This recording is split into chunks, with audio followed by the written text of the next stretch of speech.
bonsoir à vous. De temps en temps, je reviendrai à vous raconter des parcours de vie que j'ai vécu concernant les disparus. Ces contacts intérieurs, ces messages qui m'ont été aussi transmis à un moment. Je vous dirai peut-être des choses que je n'ai jamais dit dans mes vidéos. Mais ce soir, je voudrais partir sur l'histoire de Amandine Estrabot. Quelle histoire, Amandine Estrabot. Vous retrouverez ces vidéos en regardant il y a 2 ans à peu près ou 3 ans, et vous retrouverez ces vidéos. Amandine Estrabot, elle a disparu. Pas très loin de Cagnac-les-Mines, à peu près à 40-50 km. Je ne sais plus la commune de mémoire. Vous vous rappelez, je suis parti là-bas. J'ai fait pas mal de vidéos concernant Amandine Estrabot et Delphine Jubilard. Je suis parti là-bas pour essayer de trouver une vérité pour Delphine Jubilard. Et la voie verte m'a beaucoup emporté là-bas. Amandine Estrabot aussi m'a vraiment bousculé. Et je reviens dans cette histoire parce que des moments, j'y pense souvent. Comment s'est passé pour moi mes recherches pour Amandine Estrabot? Delphine Jubilard, vous êtes tous au courant et vous avez tous mes vidéos. Amandine Estrabot, je crois qu'elle est à peu près à 40-50 km d'où habitait de Cagnac-les-Mines. En gros, c'était ça à peu près, de mémoire. Et vous vous rappelez que je suis parti le 22 juillet de mémoire 2021, si je ne me trompe pas. Ou 2021, je crois. Et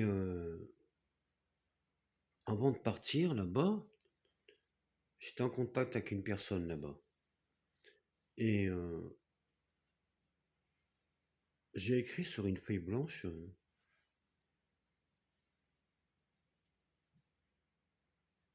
je sais pas si vous vous rappelez de cette vidéo, mais elle est sur ma chaîne. Je voyais Marie, une statue de Marie. Je voyais une route qui partait en Y et une croix en plein milieu de la route, ou pas loin de la route. Et j'ai vu 3 maisons, 3 ruines. Jusque-là, ce n'est que des dessins et des ressentis que j'avais. Et ça, je parle 1 an avant que je me déplace là-bas à Cagnac-les-Mines pour Delphine Jubilard, où je pense qu'elle est dans la voie verte, ou autour de la forêt, je sais plus comment elle s'appelle, la forêt, je sais plus de mémoire, qui est pas loin qui est à côté de la voie verte. Je sais plus, la forêt de, je me rappelle plus. Et donc j'avais fait ces recherches, je suis parti 8 jours là-bas. Et avant de partir de ma région pour rejoindre M, la boxe, on va l'appeler M, parce qu'il ne veut pas donner son prénom, alors on va l'appeler M. Et M, il avait fait beaucoup de recherches là-bas aussi pour Delphine. Et donc moi, je l'ai rejoint là-bas.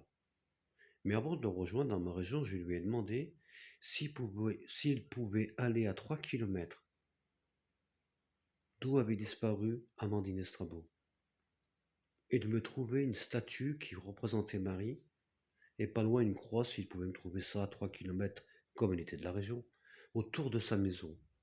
Et il a fait le tour aux 3 km autour de la maison, et il a trouvé, l'histoire est folle, mais je vais la raconter déjà. Il a trouvé une statue, Marie. Et plus loin, il y avait la croix blanche, comme j'avais dessiné, comme Marie. Et c'est chemin en Y. Et bizarrement, j'ai rencontré un monsieur là-bas, parce qu'on se cherchait un peu partout. Et je lui ai dit, monsieur, cette forêt me parle beaucoup. Et il me dit, mais vous cherchez quoi? Je lui dis, je suis médium et je recherche Amandine Estrabot. Il m'a regardé, il a été surpris. Il m'a dit, mais monsieur, vous savez, à l'époque, ils ont fait des fouilles en face. Et j'ai dit, bah non, c'est pas là-bas qu'il faut aller fouiller, c'était juste là en face. Et ce qui est fou dans l'histoire, j'ai parlé de 3 ruines. Et en face, il y a ces 3 ruines qui ont été retrouvées par M et son copain. Je sais plus comment il s'appelle son copain. voyez que mes prédictions étaient bonnes. Et personne m'a cru, personne ne va fouiller là-bas. Pourtant, j'ai dessiné 1 an avant ces dessins que j'ai retrouvés 1 an après là-bas. Le flash, il y a des vidéos que j'ai faites sur les disparus qui sont très très précises. Pour Amandine Strabo, c'est hyper précis. Pour Matisse, hyper précis pour moi. Pas hyper précis. C'était vraiment une vraie vérité que je ressens vraiment. Delphine Jubilard, c'est pareil en fait. Quand je me suis déplacé, quand j'ai été vers le chemin de la voie verte et que j'ai descendu en bas de ce chemin en terre où il y avait le tracteur. Et avant de partir là-bas, pareil, j'ai dessiné un truc. Je vous avais mes vidéos. Et j'ai dit dans cette vidéo, je vois un chemin, une route qui part, qui part en beaucoup de virages, la voie verte. Et je vois un chemin de terre. Et en bas, je vois quelque chose de rouillé, comme un gros truc à 4 roues, 4 pieds, cassé, avec un cylindre. Il y avait un vieux tracteur qui était cassé, qui ne marchait plus, qui était rouillé. Et il tenait à la pointe de ce tracteur, il y avait une espèce de cuve, mais à moitié coupée en fait. Ça faisait comme une cuve à moitié coupée. C'est ce que je voyais dans mon esprit. Et j'ai dit, en face de ça, il y a une petite forêt et il y a la rivière. Et j'ai trouvé cet endroit avec elle. Comment je peux savoir tout ça, moi? Habitant habitant à 550 km de là-bas, ne connaissant pas du tout la région, et en étant autant précis. Et personne ne me croit, personne ne m'écoute. Je dis pas que j'ai la bonne vérité. Mais pour Delphine Jubilard, il y a beaucoup de médiums qui ont dit des choses. Ils se sont trompés. Je peux me tromper aussi, bien sûr. Mais personne n'a la vérité aujourd'hui. Mais personne n'a pris au sérieux la voie verte. Pourquoi? Quelle histoire? Souvent dans mes vérités sur les disparus, quand je suis pas, comment dire? Déstabilisé ou embrouillé ou quand je suis à fond dans mon esprit, je trouve des vérités. Elles sont souvent très, très proches. Regardez pour l'affaire Émile, je vous dis, il y a beaucoup d'affaires où j'ai été précis, ou en tout cas j'étais pas loin de la vérité. Je dis pas qu'on peut tout savoir, mais j'ai souvent des petits morceaux de puzzle qui peuvent emmener à une certaine vérité. Rappelez-vous pour Lina, qu'est-ce que j'ai dit? J'ai parlé de musique, d'instruments, de musique, je sors de trucs proches de ce monsieur. Sa femme était prof de musique, je crois. Vous voyez, il y a des trucs comme ça qui m'emmènent à trouver des vérités. Et je pense que ces vérités, on peut pas les trouver dans les cartes, ni dans le pendule. Je pense que c'est dans notre esprit, dans notre intérieur. Quand on a l'image de ces personnes défuntes, ils nous emmènent, ils nous projettent quelque chose en nous, comme pour Émile. Moi, Émile, je ne l'ai pas entendu parler. Je ne m'oserais jamais parler comme ça. Mais j'ai senti une certaine vibration qui me disait là-haut, là-haut du Vernet, et mon intérieur me parlait en me disant cette distance, patin, couffin. Et tous les flashs que j'ai eus jusqu'à aujourd'hui, depuis 4 ans que je suis avec vous, ils étaient souvent très proches de la vérité. Voilà, c'était un moment comme ça que je voulais passer avec vous. Moment de vérité nous amènera à un moment, je l'espère, à trouver des coupables de toutes ces personnes disparues. Souvent, quand quelqu'un disparaît, comme Émile, j'ai attendu un moment avant d'en parler. Pour que les gens... parce qu'il y a beaucoup de gens qui se lâchent sur ça, qui s'emportent sur ces vérités. En tout cas, sur ces faits divers, pardon. Mais je dis pas que je suis bon, c'est pas ce que je dis, attention. Je suis pas là pour dire, ouais, il est un des plus proches dans les disparus, c'est pas ce que je veux dire. Ce que je veux dire, c'est que je connais pas les autres médiums qui en parlent, peut-être qu'ils sont proches de la vérité aussi, hein, parce que moi je ne suis aucun médium, donc je ne sais pas. J'ai pas le temps et puis j'ai ma vie et puis voilà, j'ai mon travail, ma vie, ma famille, tout ça. Donc je peux pas tout le temps être derrière YouTube. J'y passe pas ma vie, en fait, même si je fais des petites vidéos très courtes, en fait. Mais pourquoi je veux pas être ça? Eh ben, je sais plus. Heu, ouais, mais je crois que les flashs, comment dire? Heu, le disparu, je crois pas qu'on peut le voir dans les cartes. Alors je sais pas comment vous, les cartomanciers, vous voyez dans vos cartes. Je dis pas je dis qu'il faut quand même quelque ch je dis oui, on peut voir des choses dans les cartes, c'est pas ce que je veux dire. On peut voir des choses, des formes, des personnes, peut-être, un des voilà, des choses, mais d'être précis, comme je l'ai été pour Lynn ou pour Lina, est-ce que c'est les cartes nous parlent de ça? Ça, je crois pas, non. Je ne crois pas. J'en suis même certain. Je pense que c'est plutôt des flashs, en fait.